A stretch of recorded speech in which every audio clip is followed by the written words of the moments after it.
Benoît Gobelot, soyez le bienvenu Merci. sur ce salon. Vous êtes, Benoît, président de Synapse.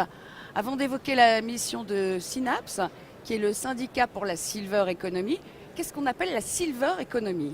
Alors la silver economy, c'est un terme anglais qui est un peu original, mais Ouais. qui désigne surtout l'économie du vieillissement, l'économie de la société, de la longévité.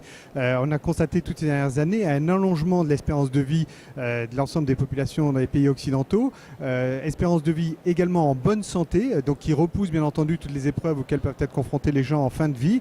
Et entre le départ en retraite et aujourd'hui le décès des personnes, il s'écoule environ entre 20, 25, 30 ans, alors que quand les retraites ont été créées juste après-guerre, Ouais. on avait 2 ou 3 ans d'espérance de vie. Donc bien entendu, c'est pas la même chose quand vous avez 2 ou 3 ans et que vous en avez 10 fois plus. Bien entendu, c'est l'occasion de mener d'autres projets, d'avoir des expériences, des moments de vie tout à fait différents dans lesquels vous allez consommer, dans lesquels vous allez vous équiper, dans lesquels vous allez devoir aménager votre logement, votre mode de vie, de manière à poursuivre toutes vos activités. Et réfléchir à sa nouvelle vie aussi. Et réfléchir à C'est sa quand nouvelle même vie, bien essentiel. entendu. Alors pourquoi avoir créé ce syndicat Synapse ? Alors, le syndicat, à l'origine, a été créé par des fabricants de ce qu'on appelait les gérants technologie, qui s'étaient regroupés tout simplement pour faire valoir un peu leur point de vue auprès des autorités, des pouvoirs publics, et puis qui s'est ouvert à l'ensemble des acteurs professionnels, des entreprises de la silver economy. Et c'est surtout de manière à effectivement, présenter ce que peuvent apporter toutes ces entreprises aux populations concernées, et puis deuxièmement, travailler ensemble pour l'innovation, également la possibilité de collaborer avec des universités comme l'université Paris-Descartes, qui est la première université sur la santé et sur l'homme en France. Donc l'homme est tout de même au cœur de nos préoccupations. Ouais. La santé également, comme j'ai dit, sur les populations vieillissantes.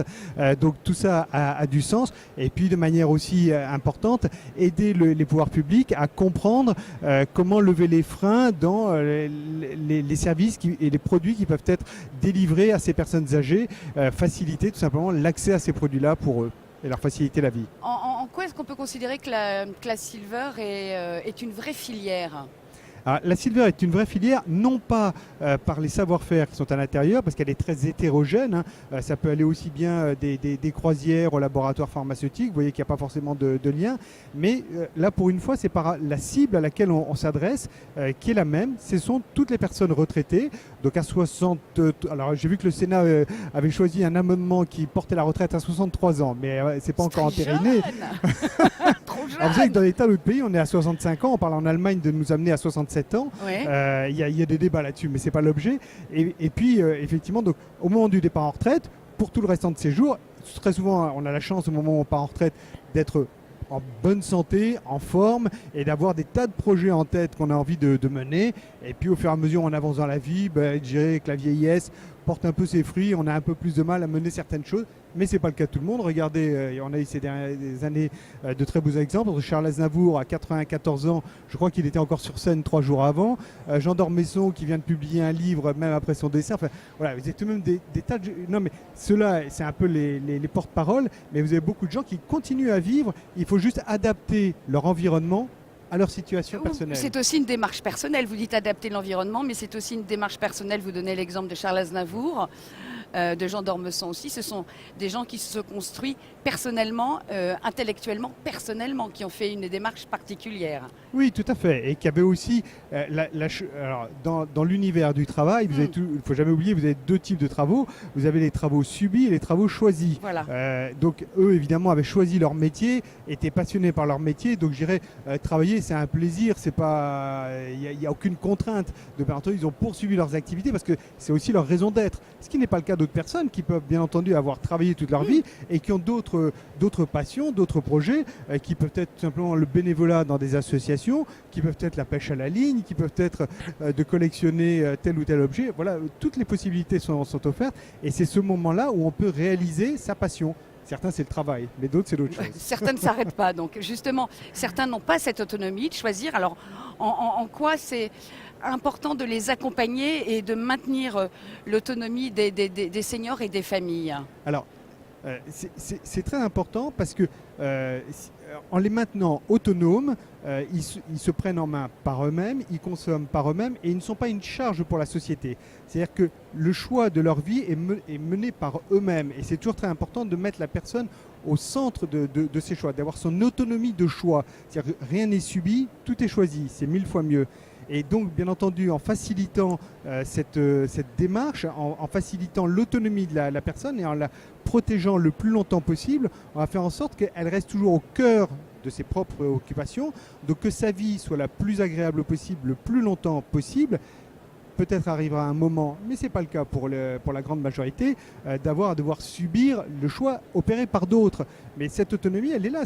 L'humain est au cœur de nos préoccupations, au cœur de notre société du vieillissement. Alors justement, cette société du vieillissement est quand même très très complexe, puisque à partir de quel âge est ton vieux, à partir de quel âge est ton senior, ça commence à quel âge? 45 senior, c'est ça? Alors senior, dans l'univers du travail, on dit 45. Mais si vous allez chez les poupées Barbie, c'est à partir de 12 ans, parce qu'à partir de 12 ans, les petites filles ne veulent plus de poupées Barbie. Donc pour Mattel, elles deviennent automatiquement seniors. Bonne nouvelle, à 60 ans, quand elles réaccompagnent leurs petites filles pour acheter les poupées Barbie. Elles retrouvent les Barbies. De collection, qui ne sont pas au même prix, qu'on a le droit de toucher avec les yeux. Mais voilà, donc rien n'est jamais perdu. C'est juste pour dire, en réalité, la caractéristique de la silver economy, la caractéristique d'être senior, c'est une rupture dans la vie. La rupture, c'est bien entendu le départ en retraite, ça peut être le départ des enfants, ça peut être le décès d'un proche, ça peut être une maladie, ça peut être la perte de son travail, ça peut être des tas d'activités, des tas de choses différentes. Donc, c'est très souvent une rupture qui va créer cette bascule dans un autre environnement et d'autres modes de consommation, d'autres modes de vie, d'où l'autonomie par exemple. D'accord, on dit rupture, mais on peut aussi dire transition, ce qui est quand même un peu plus positif. C'est-à-dire qu'être à la retraite peut être quelque chose de très positif qui nous mène vers d'autres choix de vie. Ah mais c'est très très positif parce qu'il faut se réinventer à la retraite. Okay. C'est-à-dire qu'auparavant j'avais un statut social, j'étais cadre dirigeant, employé, j'étais le père d'une famille. Quand je suis à la retraite, tout est réinventé puisque je ne suis ni cadre dirigeant ni employé, je ne suis plus père de famille parce qu'en règle générale mes enfants sont partis. Donc tout est à réinventer. Mon statut social qui auparavant faisait que j'avais une place dans la société, je dois la recréer et c'est très bien parce que comme je suis fort dans mon expérience, je vais pouvoir choisir la place qui me convient le mieux et celle dont j'ai envie que les autres prennent conscience. Enfin, nous allons dire. Enfin, c'est donc une très bonne nouvelle. Qu'est-ce que vous attendez de ce cru 2018 pour Synapse? Pour Synapse, ce cru 2018, il est très très intéressant. Tout d'abord parce qu'on arrive maintenant au point fort, c'est-à-dire que les générations d'avant-guerre, les générations liées au rétrécissement des naissances au moment de la Seconde Guerre mondiale sont en train de vieillir de plus en plus et on voit arriver sur tous nos marchés la génération des baby-boomers, qui est une génération, alors indépendamment de savoir qu'ils ont fait la révolution, qu'ils ont modifié le monde, qu'ils l'ont fait à leur goût, et qu'ils se sont toujours mis au centre du monde, ce qui n'était pas le cas de leurs parents. Donc ils vont mettre la société au centre de leurs préoccupations et au centre du monde. Donc les entreprises vont devoir s'adapter, bien entendu, à cette complexité et à ces consommateurs-là. Et en plus, ils vont arriver de manière très nombreuse. C'est qu'auparavant, quand dans une génération, vous aviez 300 à 400 000 personnes âgées qui avaient tel âge, aujourd'hui, vous allez en avoir 800 000 qui ont tel âge. Donc pour une entreprise lambda, son marché, naturellement, il est multiplié par 2. Voilà, donc tout bouge. Qui plus est, ces générations ont cotisé plus longtemps à la retraite, donc globalement à des retraites pleines. Je connais très bien les difficultés que peuvent avoir certains retraités. Oui. Mais les difficultés qu'ont certains retraités ne masquent pas le fait que pas mal sont dans des situations tout à fait confortables et donc sont tout à fait à même de consommer. Qui plus est, la grosse différence aussi, et c'est ça une autre opportunité, c'est qu'auparavant, les seniors avaient connu la guerre ou les périodes de rationnement, donc faible consommation. Maintenant, ces générations-là ont connu la consommation et la consommation fait partie de leur ADN. Donc pour toutes nos entreprises membres du Synapse, ça va être l'occasion fabuleuse de voir des clients friands de leurs produits, de leurs services et qui vont devenir des clients fidèles. La retraite va être signe d'expansion peut-être alors. En quelque sorte, ce sera ça. Merci à vous Benoît Gobelot. Merci beaucoup Valérie.